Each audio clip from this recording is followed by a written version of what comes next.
অনেক যুবক আছে, তারা বলে যে আমার শ্বশুরবাড়ির লোকেরা খুশি মনে দেয়। ভালো করে শুনে রাখেন, ঘুষখোর সেও বলে খুশি হয়ে দিস, যৌতুকখোর সেও বলে বেহিসাব খুশি হয়ে দিস।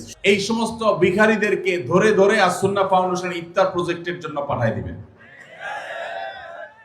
ভাইরা আমার, আমাদের সমাজে বহুল প্রচলিত বহুল প্রতিষ্ঠিত কুসংস্কারগুলোর মধ্যে থেকে একটি হলো এটি, মেয়ের বাবার বাড়ি থেকে রমজান আসলে ইফতারের বিভিন্ন আইটেমের জন্য ছেলে, ছেলের মা, ছেলের বাবা, ছেলের গোষ্ঠী, ছেলের বিভিন্ন মহিলারা, ওই ফ্যামিলির তারা অপেক্ষায় থাকে।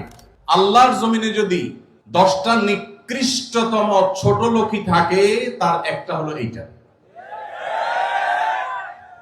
যুবক ভাইরা, কোন যুবক হাত তুলে বলতে পারবেন যে আমার শ্বশুরবাড়ি থেকে রমজান উপলক্ষে এরকম কোন ভিক্ষাবৃত্তি আমরা করতে দেই নাই?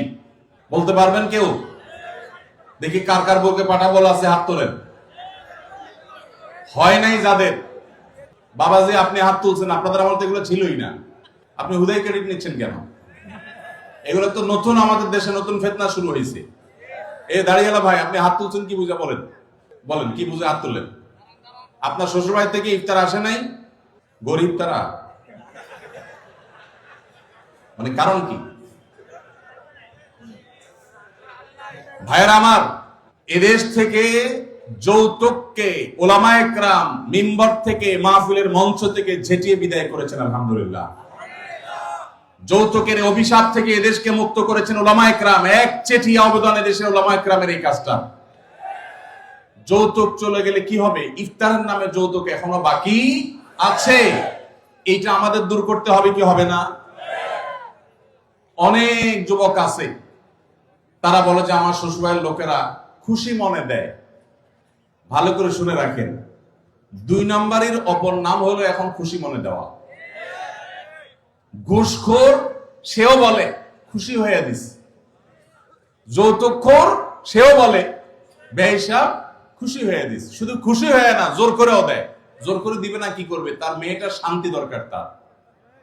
আপনি যদি বাপের বেটা হয়ে থাকেন, মুসলমানের সন্তান হয়ে থাকেন, বিনয়ের সাথে শাশুড়িকে বলবেন, শ্বশুরকে বলবেন কোনো কিচ্ছু আমার এখানে পাঠাবেন না, পাঠালে আমি মনে কষ্ট পাবো, উল্টা পারলে আমি দিব। একটা কথা আমি সবসময় বলি ভাই, একটা মেয়েকে কষ্ট করে গর্ভধারণ করা, জন্মের পর থেকে নিয়ে তাদেরকে পড়ালেখা ভরণ পোষণ দিয়ে বড় করে যখন সে সার্বিকভাবে একজন পূর্ণাঙ্গ মানুষে পরিণত হয়েছে, সুশিক্ষিত হয়েছে, সুস্থ সবল হয়েছে, সুঠামদেহী হয়েছে, তখন তাকে ছেলে পক্ষের হাতে তুলে দেয়। সারা জীবন এই মহিলাটার পেছনে ইনভেস্ট করেছে কে? তার বাবা মা। আর ভোগ করছে কে? স্বামী এবং স্বামীর ফ্যামিলি। ঠিক না? ঠিক। পড়ালেখা করাইছে মেয়ের বাপ মা, ওই পড়ালেখা দিয়া, ওই শিক্ষা দিয়া স্বামীর ছেলে মেয়েকে সে পড়ালেখা করায়। ঠিক না? ঠিক। রান্না বাড়াটা শিখাইছে তার মা, ওই শিক্ষা দিয়ে রান্না বাড়া করে খাওয়ায় কারে?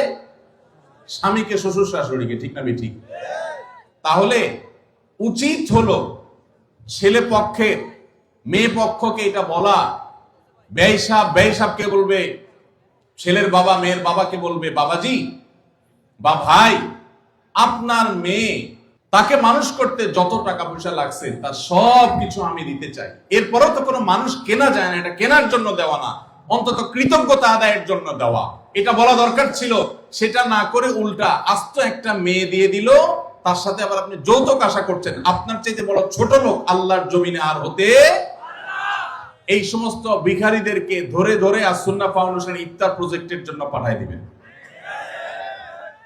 আপনাদের এই মাঠেও ইফতার বিতরণ হয়, যাদের শ্বশুর বাড়ি থেকে ইফতারের দরকার হয়, এদের সবাইকে আমাদের ওখানে পাঠায় দিবেন। কথা বুঝে আসছে? এখন এরপর থেকে হুদাই যায় আমাদের ওখানে সিরিয়াল ধরবে। সিরিয়াল ধরলে সবাই ইফতার পাবে। শর্ত হলো সে প্রকাশ্যে ঘোষণা দিবে, আমি শ্বশুর বাড়ি থেকে ইফতার প্রত্যাশী ছিলাম, কিন্তু সেখান থেকে ইফতার পাওয়ার কোনো ক্ষীণতম সম্ভাবনা না থাকায় আমি নিরুপায় হয়ে এখন আসুন্নাহ ফাউন্ডেশনের দ্বারস্থ হয়েছি। এইটা যদি আপনি ঘোষণা দিতে পারেন, আমাদের দিতে কোনো অসুবিধা নেই ইনশাআল্লাহ। ভাইরা আমার, এই কুসংস্কার আমরা দূর করবো তো ইনশাআল্লাহ। খুশি মনে বলতে কোনো কিচ্ছু নাই, খবরদার। মেয়ে পক্ষ যদি ইফতার পাঠায়, ছেলে পক্ষ পাঠায় না কেন? মেয়ে পক্ষ যদি 2 আনা পাঠায়, ছেলে পক্ষ 4 আনা পাঠানো উচিত। অনেক মহিলারা আছে ফ্যামিলির, তারা খোঁচাখুচি করে বৌমাকে। আল্লাহ আমাদের এই কুসংস্কার থেকে মুক্ত থাকার তৌফিক দান করুন। স্বামী আদেশ করলে কি শ্বশুর শাশুড়ির সেবা করতেই হবে? সেবা করতে গিয়ে অনেক সময় আমি অসুস্থ হয়ে যাই, এক্ষেত্রে ইসলাম কি বলে? ভাইরা আমার, স্বামী যদি আদেশ করে যে আমার বাবা মার খেদমত কর, এখন বোনের প্রশ্ন হলো আমি অসুস্থ হয়ে গেলেও কি স্বামীর সে নির্দেশ মানতে হবে কিনা? উত্তর হলো না। যদি এই পর্যায়ের হয় যে আপনি শ্বশুর শাশুড়ির সেবা করতে গিয়ে আপনি সুস্থ না থাকেন, এই পর্যায়ের আপনার সেবার প্রশ্ন আসে, তো আপনি নিজেকে অসুস্থ করে ফেলে তারপরে শ্বশুর শাশুড়ির খেদমত করতে হবে, এত কঠিন নির্দেশ ইসলাম আপনাকে দেয় নাই। তবে এ জাতীয় ইস্যুতে আমি অনুরোধ করব, কোন ভালো বিচক্ষণ বিদগ্ধ আলেমের কাছে দেখা করে উভয়ের পরিস্থিতি পর্যালোচনা করে অ্যাসেসমেন্ট করিয়ে তারপর সমাধান নেওয়ার চেষ্টা করবেন। কারণ এখানে আপনার কাছে যেটাকে মনে হচ্ছে বাড়াবাড়ি, আদতে সেটা খুব নরমাল বিষয় হতে পারে। এজন্য তৃতীয় পক্ষের কারোর সহযোগিতা নিলে সেটা সবচেয়ে ভালো হয়। এই প্রশ্নোত্তরের সংক্ষিপ্ত সেশনে আমরা অল্প কথা উত্তর দিয়ে গেলে আপনার ভুল বোঝার সম্ভাবনা আছে। সেজন্য কোন দক্ষ আলেমের কাছে, বিচক্ষণ ইমাম সাহেবের কাছে গিয়ে দুজন মিলে তারপরে পুরো অবস্থা জানাবেন। শরীয়ত মৌলিকভাবে মেয়েদের জন্য শ্বশুর শাশুড়ির খেদমত করাকে ফরজ ওয়াজিব করে নাই, কিন্তু স্বামীর প্রতি তার যে শ্রদ্ধা ভালোবাসার দাবি আছে, সেই দাবি থেকে যে স্বামীটা সারাদিন আমার সংসার সন্তানের উন্নতির জন্য কষ্ট করে, সেই স্বামীটা অগোচরে তার উপরে কর্তব্য তার বাপ মার সেবা করা। তিনি যেহেতু আমার কাজে গেছেন, আমি তার জন্য একটু হেল্প করলাম, তার হয়ে একটু কাজ করলাম। তাছাড়া মা বাবার মতো বয়সী মানুষ, তারা যখন আশেপাশে তাদের সেবা করার মানসিকতা থাকা দরকার। কিন্তু সেই সাথে এটাও ঠিক যে আমাদের সমাজে অনেক শ্বশুর শাশুড়ি আছে আস্ত জোয়ান তাগড়া সুস্থ সবল, এরপরও সে আশা করে বসে থাকে বৌমা সব করে দিবে। এটা খুব বাজে একটা অভ্যাস। অনেক শ্বশুর শাশুড়ি আছে তারা মনে করে বৌমা ঘরে আসছে মানে হলো কাজের মেয়ে ঘরে আসছে, অতএব আমাদের এটা বাই ডিফল্ট পাওনা হয়ে গেছে। এটা খুবই বাজে একটা উদাহরণ। শ্বশুর শাশুড়িদেরও আল্লাহর কাছে বিচার আছে, তারা জুলুম করলে, সীমা লঙ্ঘন করলে তাদেরও দায় আল্লাহ তাআলার কাছে থাকবে। নিজের মেয়েটা তাকে দিয়ে কোনো কাজ করায় না, আরেক ঘরের মেয়ে আসছে তাকে দিয়ে সারাদিন গাদা খাটনি করা, এটা জুলুম। অতএব জুলুমও করা যাবে না। আবার বোনরা শ্বশুর শাশুড়িদেরকে ইগনোরও করবেন না। আল্লাহ তাআলা আমাদেরকে আল্লাহর নির্দেশকে যথাযোগ্যভাবে মানার তৌফিক দান করুন। আসুন্নাহ ফাউন্ডেশন, উম্মার স্বার্থে সুন্নাহর সাথে।